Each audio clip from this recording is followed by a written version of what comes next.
आपले news channel मी Thanekar news channel. मी Thanekar news नेटवर्कच्या मी Thanekar news चॅनलला यूट्यूबवर सबस्क्राईब करा, शेअर करा, लाईक करा आणि हो, बेल आयकॉनवर प्रेस करायला विसरू नका.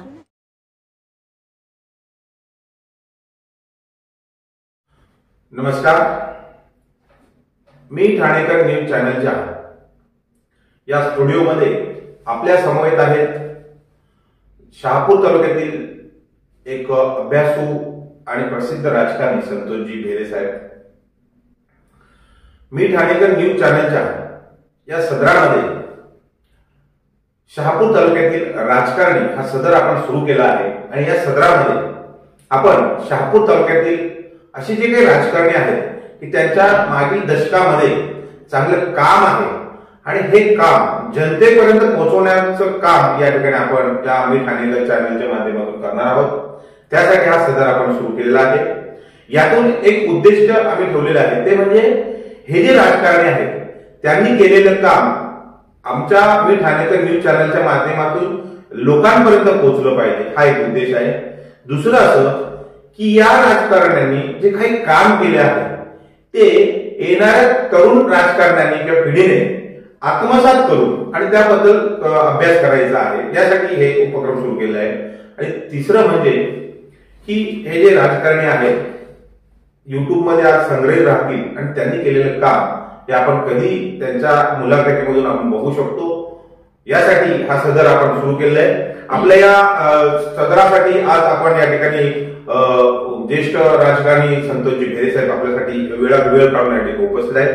संतोषजी भेरे साहेब, आपलं आमच्या स्टुडिओमध्ये स्वागत आहे.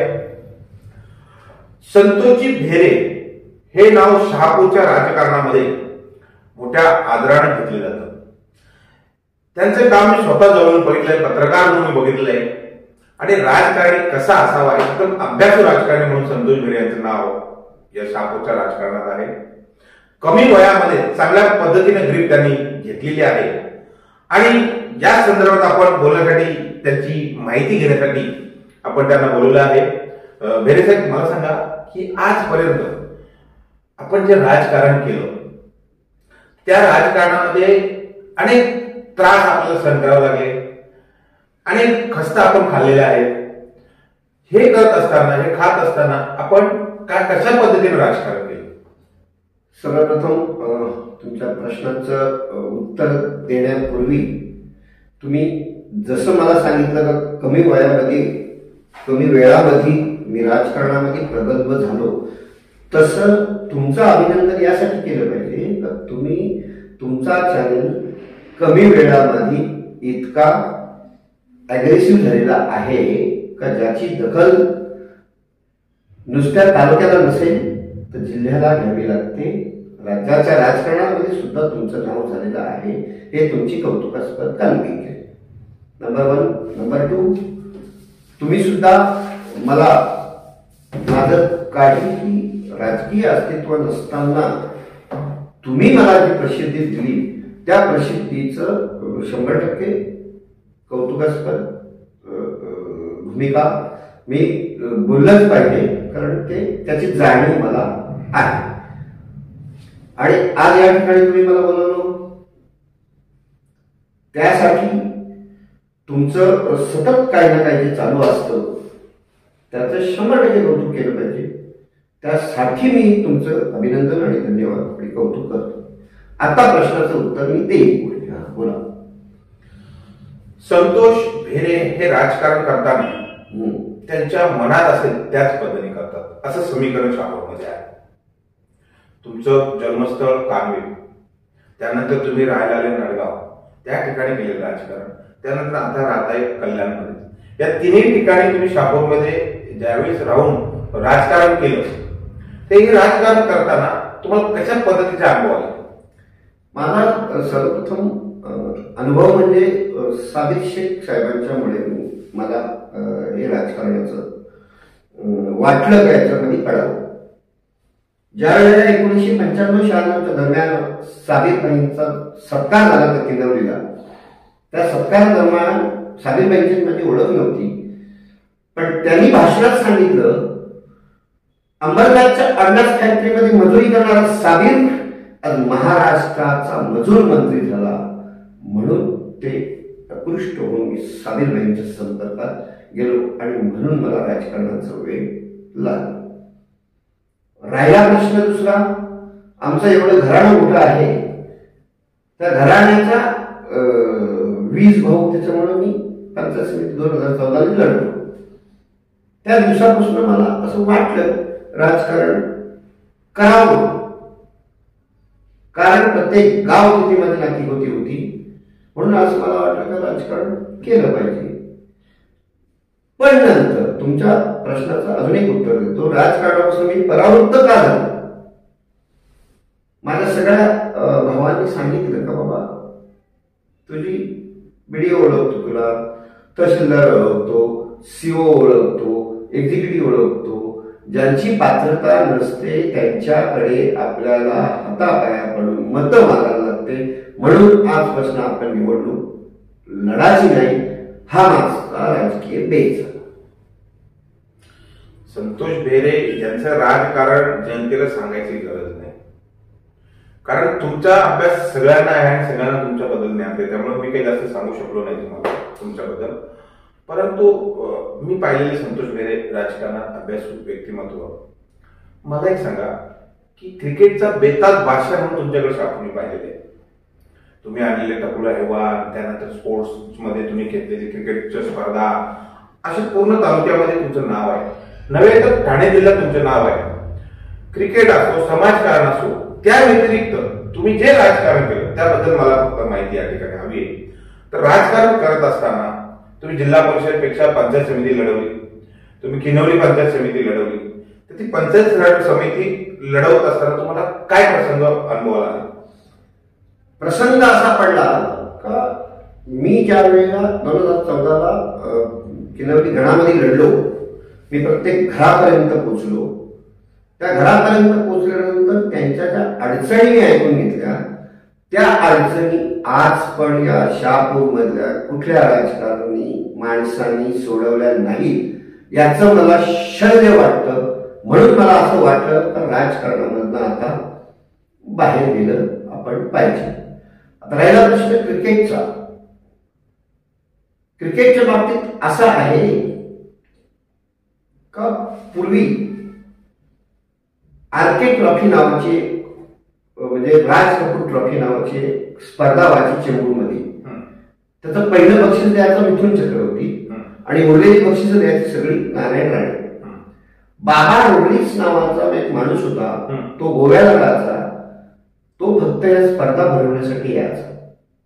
आणि त्यावेळेला मी माझ्या त्याच्याकडे सांगितलं की बाबा त्या स्पर्धा मला अशाच नळगावला भरवायच्या करून. तेव्हा त्यांनी सांगितलं की तुम्ही कसं शक्य आहे? तर मी म्हटलं मी सबीर शेख साहेबांचा मानसपुत्र आहे, मी हे सगळ्या जिल्ह्याला माहीत आहे, दिघे साहेबांच्याकडे 3 वर्ष सहवास होता, बक्षिसाची रकमेचा विषय नाही, आणि म्हणून मला फक्त इथल्या लोकल टीम नसताना क्रिकेट जर जिवंत ठेवायचं असेल तर मला आणि प्रसिद्धी जर मिळवायची असेल म्हणून मी बाहेरच्या टीम आणल्या. मग त्याच्यामध्ये गुजरात असू द्या, राजस्थान असू द्या, केरळ असू द्या, कलकत्ता असू द्या, उत्तर प्रदेश असू द्या, मुंबई असू द्या, पालघर असू द्या, सगळ्या टीमला मी आणलं. तुमच्या ह्या क्रिकेटच्या प्रश्नावरती मी तुम्हाला थोडक्यात उत्तर देतो. त्या दिवसापासून ते मला थोडंसं वेळ लागला आणि त्याचं मी भांडवल राजकारणामध्ये केलं. मला एक सांगा, आजपर्यंत तुम्ही शिवसेनेत आहात, तुम्ही राजकारणात जेव्हा सुरुवात केली तर माझ्या माहितीप्रमाणे तुम्ही शिवसेनेतच राहिले होते, शिवसेनेपासून सुरुवात केली ना, आजपर्यंत तुम्ही शिवसेनेत आहात. शिवसेना फक्त एके शिवसेनाच का झाली? आधी अनेक राजकारणी दुसरे पक्ष बदलतात, तुम्ही कधी असा प्रयत्न केला का नाही?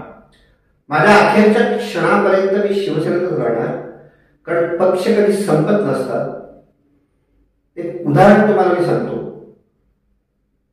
काँग्रेस मधल्या काळामध्ये संपली असं जाहीर केलं. काँग्रेसचे 2च खासदार होते, एक महाराष्ट्राचा माजी मुख्यमंत्री अशोक चव्हाण आणि राष्ट्रीय अध्यक्ष राजीव सातव. आपल्याला तर ज्ञान आहेच त्या बाबतीत. त्यानंतर एकच खासदाराला धानोरकर म्हणून चंद्रपूरमध्ये. बरोबर. सगळ्या लोकांना असं वाटलं काँग्रेस संपला, पण लोकसभेमध्ये आपण पाहिला रिझल्ट, काँग्रेस संपला नाही. तसं लोकांना असं वाटत असेल का शिवसेना, मूळ शिवसेना संपेल, मूळ शिवसेना संपणार नाही, कारण आमच्यासारखे शिवसैनिक आजही जिवंत आहेत. राजकारणात पदाशिवाय शहाणपण नाही. पद असेल तर राजकारण करायला मजा असते असं बोललं जातं. माझ्या माहितीप्रमाणे आजही तुम्ही कुठल्याही पदाची अपेक्षा ठेवलेली नाही. एक प्रसंग असा होता की तुम्ही प्रवक्तेपद, शहापूर तालुका प्रवक्तेपद घेतलं होतं आणि तेच प्रवक्तेपद तुम्ही 2 दिवसात राजीनामा देऊन टाकला होता. हे असं का? त्याचं कारण असं आहे, मला प्रवक्तेपद म्हणून जे तालुका प्रमुख ते रेड्डी साहेबांनी दिलं, मी त्यांचा आदरच करतोय. पण त्याच्यानंतर लगेच जर कोऱ्या पेपरवरती खाली नाव नसणाऱ्या माणसाला जर हे दिलं आणि ते प्रवक्ते पद नव्हतं, त्याचं ते स्पष्टीकरण होतं, त्यांनी ते सांगितलं होतं का संतोष भिरे हे प्रवक्ते नाहीये, पण त्याच्यावरती असं नमूद नव्हतं का प्रवक्ते पद येणार आहे. मग अशा पक्षापेक्षा अशा पदाला जर तुम्ही जर पर्याय जर निवडत असाल तर मला असल्या पदामध्ये इंटरेस्ट नाहीये, रस नाहीये. आणि आजही राज्याच्या राजकारणात, जिल्ह्याच्या राजकारणात संतोष भिरे स्वतः एक पद आहे, म्हणून ते मी त्यापासून बाजूला झालो. शाबीरभाई शेख, कामगार मंत्री, शिवसेनेचे नेते यांचे आपण मानसपुत्र म्हणून संबोधले जातात.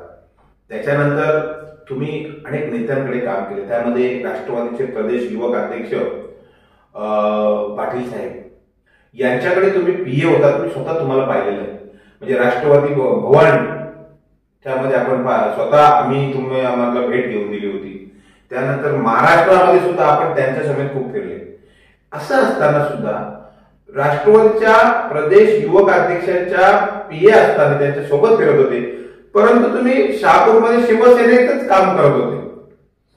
अशा परिस्थितीमध्ये ज्यावेळी जिल्हा परिषदेच्या निवडणुका जाहीर झाल्या त्यावेळेस तुम्ही तुमच्या मिसेसला या ठिकाणी किनवली गटामध्ये उभे करण्याचा प्रयत्न करत होता, मुलाखत सुद्धा दिलं.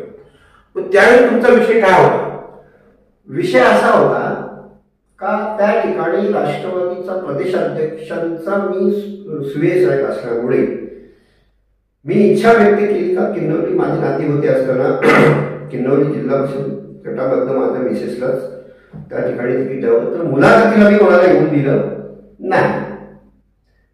मुलाखतीला कोणी येऊन दिलं म्हणजे मी काय दादागिरी नाही केली, सगळ्यांना मी विनंती केली का बाबा माझ्या मिसेसची तयारी आहे, ती ऍडव्होकेट आहे, मी सक्षम आहे, मी नेतृत्व करू शकतो जिल्ह्याचं, त्याच्यामुळे तुम्ही काय कोणी मुलाखतीला देऊ नका.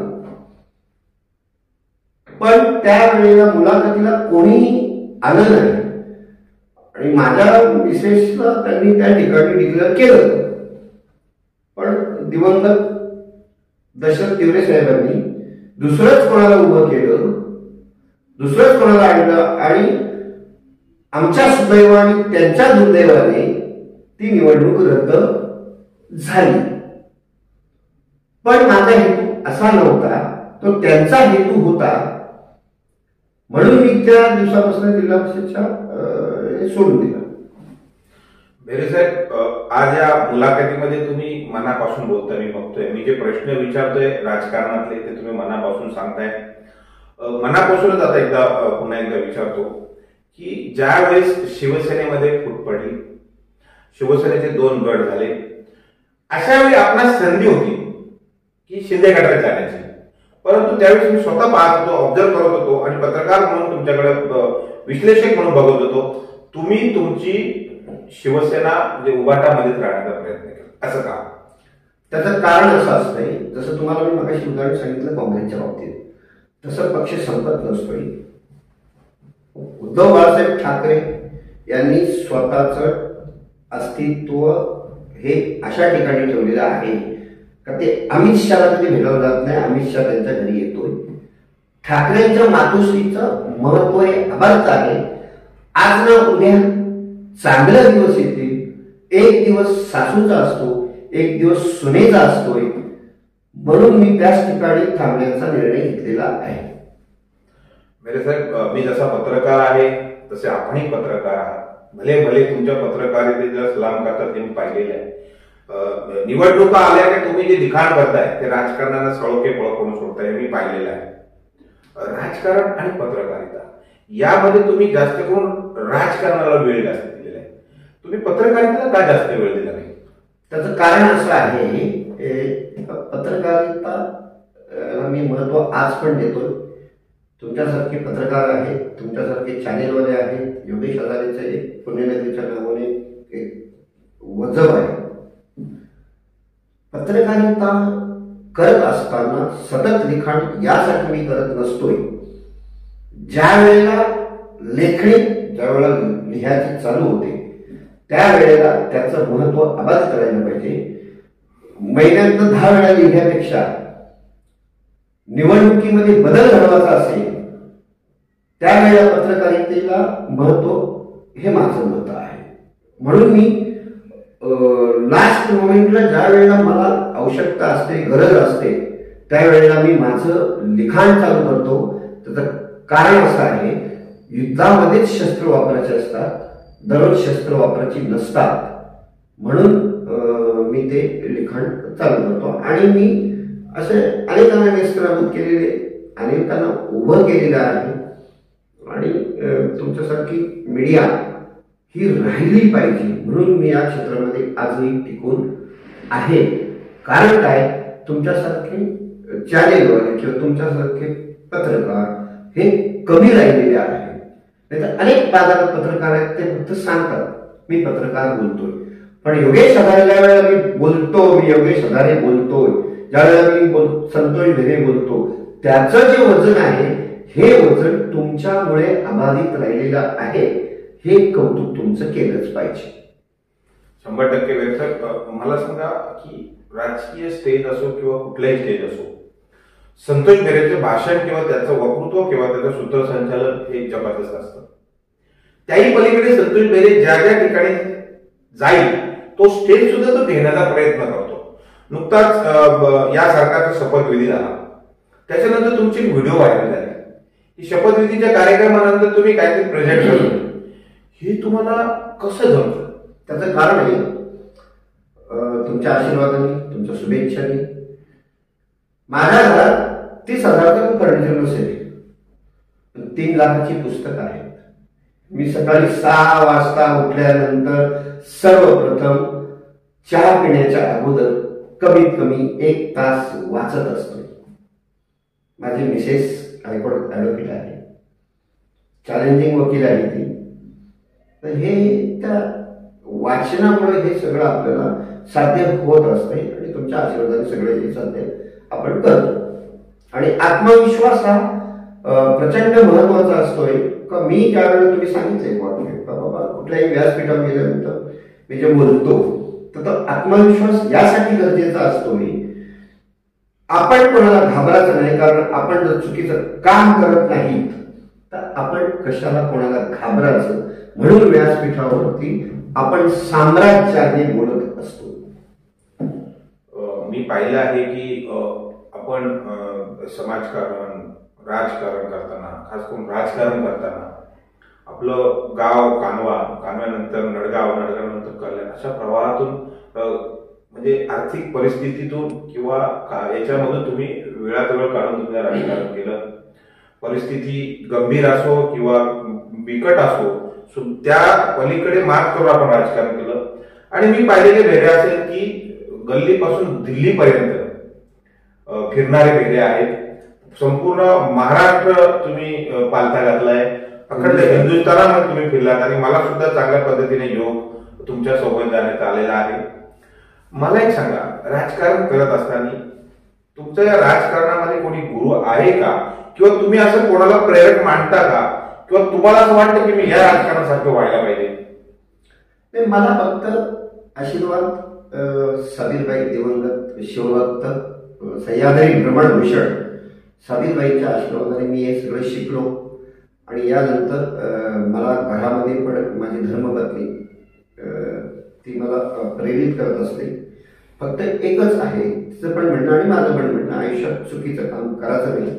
आणि तुमच्यासारखे मित्र आहेत त्यांनी पण मला सांगितलं की बाबा तुम्ही सगळं करा, फक्त चुकीचं काम करू नका. आणि तुमच्याकडनं एक नवीन युवा पिढीला एक प्रेरणा मिळू शकते, म्हणून तुम्ही जाग्यावर राहा. म्हणून मी आज पण या वयवर्ष 52 असताना सुद्धा मी जाग्यावरती आहे. माझ्याकडे काही नव्हतं. 1991 ला भारतात कॉम्प्युटर आलं. 1992 मी कॉम्प्युटरचा विद्यार्थी. नंतर मग मी नोकरी करायला गेलो साविरबाईंच्यामुळे. नंतर मी ठेकेदारी करतोय सध्या. माझी मिसेस ॲडव्होकेट सगळं. तरी पण मी जमिनीवरती यासाठी आहे कारण सगळ्यांनी जमिनीवरती राहिलं पाहिजे. तुमच्यासारख्या मित्र आणि मीडियाने मला जे तारून घेतलं त्याच्यामुळं मी आज इथपर्यंत आलो. नाहीतर संतोष भिरेला एवढं कोणी ओळखत नव्हते. संतोष भिरेला तुमच्यासारख्या म्हणजे इव्हन योगेश आधारी साहेबांनीच मला मीडियामध्ये उभं केलं. अनेक उपोषणं केली, अनेक मेळावे घेतले, अनेक आंदोलनं केली. पण मला चौथा स्तंभ म्हणून प्रसिद्धी देण्याचं काम करण्यामध्ये अग्रेसर असतील तर ते आपण आहे, याचं कौतुक मी केलंच पाहिजे. 100% साहेब आम्ही तुमच्या सदैव पाठीशी, कारण तुमचं राजकारण कसं आहे मी पाहिलेलं आहे.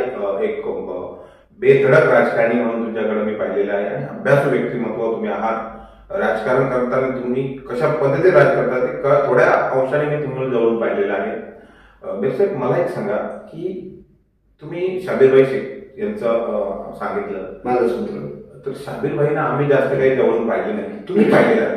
तुम्ही एखादी त्यांची काय आठवण सांगा? त्यांची आठवण एकच आहे. 95ला ज्या वेळेला ते मंत्री झाले आणि त्यांचा किनारीला सत्कार ठेवला होता. माझी साबेबाईंची ओळख नव्हती आणि ते ऑर्डनन्स फॅक्टरीमध्ये त्यांचं ते भाषण ऐकून मी प्रभावित झालो. त्यांनी भाषणामध्ये काय सांगितलं, ऑर्डनन्स फॅक्टरीचा कंपनी मजुरी करणारा साबीर आज मजूर मंत्री झाला. हे बाळासाहेबांच्याच मुळे त्या दिवशी साबीरबाईंना मी प्रभावित झालो आणि एक साधारणतः 7-8 दिवसांनी नंतर मी दोघांमध्ये कामाला असताना त्यांना भेटलो आणि भेटल्यानंतर त्यांना सांगितलं तुमची मुलाखत छापायची मला. ते म्हणाले का 95ची गोष्ट माझी सांगणारा बातमी देत नाही, तर तू काय मला बाळा मुलाखत देशील. मग मी त्यांची मुलाखत हाफ पेजची मुलाखत छापली आणि छापल्यानंतर मी त्यावेळेला साहेब बोलायचो. त्यावेळेला ते प्रभावित झाले आणि ते म्हणाले का तू बाबा कुठे राहतो, तर म्हटलं मी आमदार व्यवस्था राहतो, इकडे राहतो तिकडे राहतो, माझी काही राहण्याची व्यवस्था नव्हती. ते म्हणाले तू इथे येत जा बंगल्यावर येत. आणि मग मी त्यांच्या प्रभावित झालो आणि त्यांच्याकडनं मग मी राजकारण शिकलो. मग नंतर त्यांनी मला एक प्रश्न विचारला का म्हणे मी मंत्री आहे, माझ्याकडनं तुझ्या अपेक्षा काय आहे. मी त्यांना सांगितलं तुमच्याकडनं काहीच अपेक्षा नाही माझ्या, फक्त तुम्ही जे भाषण करता ना ते भाषण मला शिकवा. मग त्यांनी मला सांगितलं की एक अट आहे. म्हटलं काय अट आहे. मी भाषण करत असताना तू माझ्या सोबत थांबायचं नाही, तू व्यासपीठाच्या खाली राहून माझं भाषण ऐकायचं आणि माझ्या काही त्रुटी असतील तर त्या तुला कळतील, तेव्हा तू भाषण शिकशील. म्हणून मी त्यांच्यामुळे आज या तुमचं जे म्हणणं आहे, तुम्ही जे माझं कौतुक केलं का मी जे वक्तृत्व शिकलो ना, ह्या त्यांनी मला सांगितलं, म्हणून मी आज चांगलं वक्तृत्व करू शकतो. तुमच्या शुभेच्छा. बरोबर आहे, मी पाहिले म्हणून तुम्हाला मी सांगितलं. सातत्यानं आपण बघताय की शिवसेनेमध्ये आता ह्या शिवसेनेतून त्या शिवसेनेत जातात, सत्ता तिथे हेलकोट या पद्धतीने आता बदलाबदल चालू आहे. आपल्या मनात सुद्धा या राजकारणामध्ये बदल घडेल तुमच्यात, तुम्ही कुठल्या पक्षात हा पक्ष सोडून जाईल असं वाटतं? नाही, आज ना उद्या पक्ष संपत नसतो. मगाशी पण मी तुम्हाला सांगितलं पक्ष संपत नसतो. आज ना उद्या उद्धव साहेबांचे चांगले दिवस येतील. कोणी कुठे पण जाऊ द्या, कावळे बगळे जरी झाडावरनं उडले तरी झाड तसंच राहत असतंय. आज ना उद्या मूळ शिवसेनेवर चांगले दिवस येतील आणि जे जे गेलेत त्यांना त्यांना नामुष्कीने परत यावं लागणार आहे. मला एक सांगा की येणाऱ्या तरुण राजकारण्यांना, तरुण पिढीला आपला जो अनुभव आहे राजकारणात, आपण आजपर्यंत केलेला राजकारणाचा जो अनुभव आहे तो काय सांगा? नवीन तरुणांना एकतर त्यांनी जरी तुमच्या सोशल मीडियाच्या मार्फत जरी ऍक्टिव्ह जर राहत असतील तरी मूळ जे आहेत ते शिवसेनेला दिवस चांगले येतील. सळो की पळो, कुठे कुठे पळणारे किंवा पळकुटे यांना दिवस काय चांगले येणार नाही. तर नवीन तरुणांना माझा एकच सल्ला आहे का त्यांनी कमी राजकारण करा, जास्त समाजकारण करा, एवढं मी सांगू शकतो. एक मनापासूनच आता आपण बोलताय तर एक मनातली खंत मी तुम्हाला विचारतो की संतोष बेहरे यांचा अभ्यास मी पाहिलेला आहे. संतोष बेहरे यांचं राजकीय याच्यामधून महाराष्ट्र, दिल्ली, पूर्ण अखंड हिंदुस्थान फिरण्याची जी कला आहे, टेक्निक आहे ते मी पाहिली आहे. रेल्वेचा प्रवास करण्याची हिंमत कशा पद्धतीने ती मी पाहिलेली आहे. ही एवढं अभ्यास, ज्ञान, सगळा साठा आपल्याकडे आहे. परंतु एक राजकीय वारसा नसल्यामुळं आज आपण थोड्याफार प्रमाणात राजकारणात कमी आहे असं मला वाटतं. जर तुम्हाला तसा राजकीय वारसा असता आणि हेच ज्ञान तुमच्याकडे जे आहे ते असतं तर आज तुम्ही विधान परिषद किंवा कुठल्या तरी वेगळ्या महामंडळावर गेले असते असं मला वाटतं. ती खंत तुम्हाला वाटते? चांगला प्रश्न विचारला. क्रांतिसिंग नाना पाटील, आम्ही आयुष्यभर काँग्रेसच्या विरोधात राहिलो. माझ्या वडिलांच्या लग्नाला क्रांतिसिंग नाना पाटील स्वतः आले होते. माझे आजोबा शेतकरी कामगार पक्षाचे लीडर होते. आणि राहिला प्रश्न राजकीय वारसाचा, तर आजोबा एक्सपायर झाल्यानंतर राजकीय थोडस वलय कमी झालं. पण पूर्ण जर आपला वारसा असेल तर राजकीय वलय कमी होत नसतं. त्यांचा वारसा मी चालवणार आहेच आणि ही फक्त त्या पाठीमागची भूमिका असते हे मी कोणाला बोलत नसतो. पण आज आपण चांगला प्रश्न विचारला, त्याच्यामुळे आमचं राजकीय वलन संपणार नाही. आमचं मोठा फॅमिली आहे आणि राजकारणाचा वसा भले मी उद्या राजकारण जर केलं नाही तर मी त्यांचा बॉस होण्याचा विचार करेन.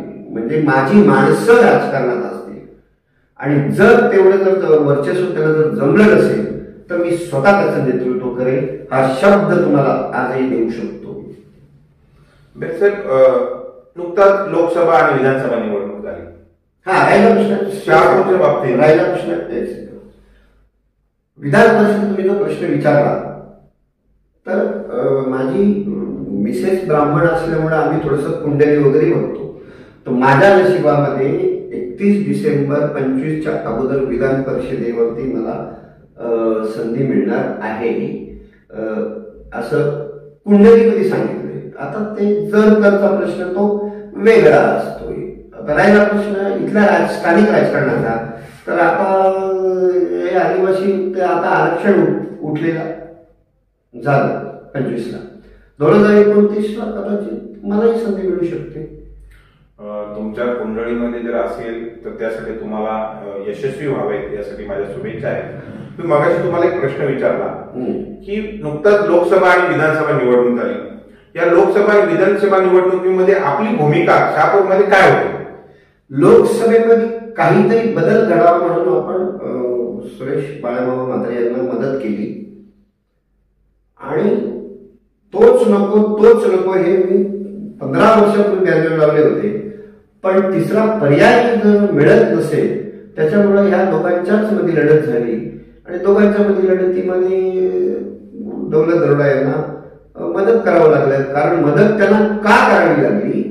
जिंकणाऱ्या घोड्यावरतीच संतोष बेहरे सारख्या पाटलाचा घोड्यात पैसे लावतो. आपण काही कोणाचे काही पैसे घेत नसतो निवडणुकीमध्ये. पण त्यांना मदत यासाठी केली का बाबा तो जिंकणार जर दौलत दरोडा आहे तर मग आपण विरोधात का जावं? म्हणून विधानसभेची माझी ही भूमिका होती, लोकसभेची ती भूमिका होती. पक्षाचा विषय नव्हता. नको बरोडा नको दरोडा आता तिसरा पर्याय पाहिजे, ही टॅगलाईन तुमची होती. हो, आणि मी स्वतः मुलाखत तुमची घेतली होती. मात्र नंतर तुम्ही भूमिका तुमची बदलली. तुम्ही दौलत दरोडा साहेबांच्या साठी काम केलं असं तुम्हीच म्हणताय. त्यानंतर स्वतः फिरले, चांगल्या पद्धतीने त्यांच्यासाठी मी बघितलं, प्रचार रॅलीमध्ये सुद्धा तुम्ही त्यांच्यात होता. तुम्हाला त्यावेळेस असं वाटलं नाही का माझी भूमिका चुकीची होती म्हणून?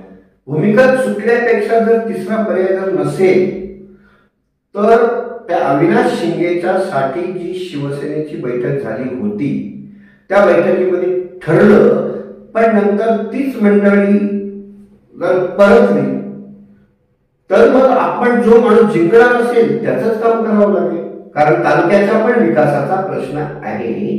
ज्याला 310 पोलिंग माहीत आहे त्याच्यातले हे दोघे होते.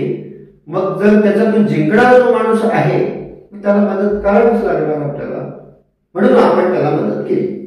हा माझा राजकीय उद्देश. मी पाहतो बेले साहेब, राजकारणामध्ये आता सद्यस्थितीमध्ये तुमच्या मी पाहत असतो की दौलत दरोडा साहेबांचे आणि तुमचे घनिष्ठ संबंध आहेत. अनेकदा विधिमंडळाच्या नागपूर अधिवेशन असेल, मुंबई अधिवेशन असेल, आपण त्याचे समवेत असतात. त्यांच्याबरोबर तुमची अशी एक सलगी का? त्याचं कारण आहे, ज्या वेळेला माझी राहण्याची व्यवस्था नव्हती त्यावेळेला 1995ला आमदार मुंबई सारख्या ताजमहाल हॉटेलच्या समोर आमदार निवास मध्ये राहण्याची व्यवस्था ज्यांनी केली असेल ते आमदार दौलत दरोडा. नंबर 1. नंबर 2, तो माणूस दुश्मन कोणाचा होत नाही. नंबर 3, असं कोणासाठी उगाच कोणाच्याकडे त्याची तक्रार जर केली तर ते पोलीस स्टेशनला किंवा कोणाला त्रास देण्याचा प्रयत्न करत नाही. नंबर 4, विकास होत असतो पण प्रशासनावरती जरब असण्यापेक्षा प्रशासनामध्ये विनम्रता असलेला माणूस जो असेल तो दौलत दरोडा. म्हणून आपण त्यांच्यावरती प्रेम करतो. आणि जर काही आपल्याला त्रासच नसेल, आता मी स्वतः राज्याच्या राजकारणामध्ये मी अग्रेसर आहे. माझे 5-5 6 मंत्र्यांचे डायरेक्ट थेट मला काय अपॉइंटमेंट घ्यायला लागत नाही, तरी सुद्धा ते जर आपल्याला जर रिस्पेक्ट देत असतील तर मग गिव्ह रिस्पेक्ट, टेक रिस्पेक्ट. मग जर ते जर रिस्पेक्ट देत असेल तर त्यांना रिस्पेक्ट द्यायला काय अडचण आहे, म्हणून आपण त्यांना मदत केली. बेले साहेब, आज तुम्ही या आमच्या मी ठाणेकर न्यूज चॅनलच्या स्टुडिओमध्ये आला. दिलखुलासपणे तुम्ही आपली मुलाखत दिली. जे जे प्रश्न आम्ही तुम्हाला विचारले त्या प्रश्नांची सडेतोड उत्तर आपण दिली. आपण केलेलं राजकारण, आपण जे आतापर्यंत राजकारण केलं त्या राजकारणाची थोडक्यात या ठिकाणी आपण माहिती दिली.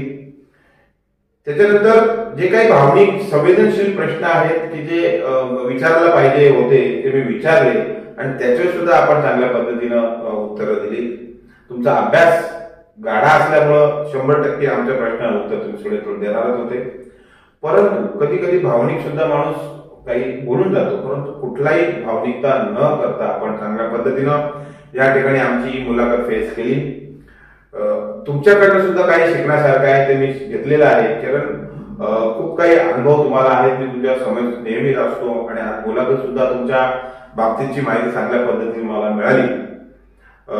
त्याबद्दल या ठिकाणी मी ठाणेकर न्यूज चॅनलच्या वतीनं आपले प्रथमतः आभार व्यक्त करतो. आपण या स्टुडिओला येऊन आपल्या मुलाखतीसाठी वेळ दिला त्याबद्दल आपले आभार व्यक्त करतो. आणि मी ठाणेकर न्यूज चॅनलचा शहापूर तालुक्यातील राजकारणी या सदरासाठी आपण येऊन या ठिकाणी मला वेळ दिलं त्याबद्दल सुद्धा आम्ही तुमचे आभार व्यक्त करतो आणि थांबतो. जय हिंद. सर्वप्रथम धन्यवाद यासाठी काही इतक्या मोठ्या चॅनेलला किंवा इतक्या प्रसिद्धीच्या झोतात असलेल्या व्यक्तिमत्वानी मला बोलण्याची संधी दिली, म्हणून मी आपले धन्यवाद व्यक्त करतो.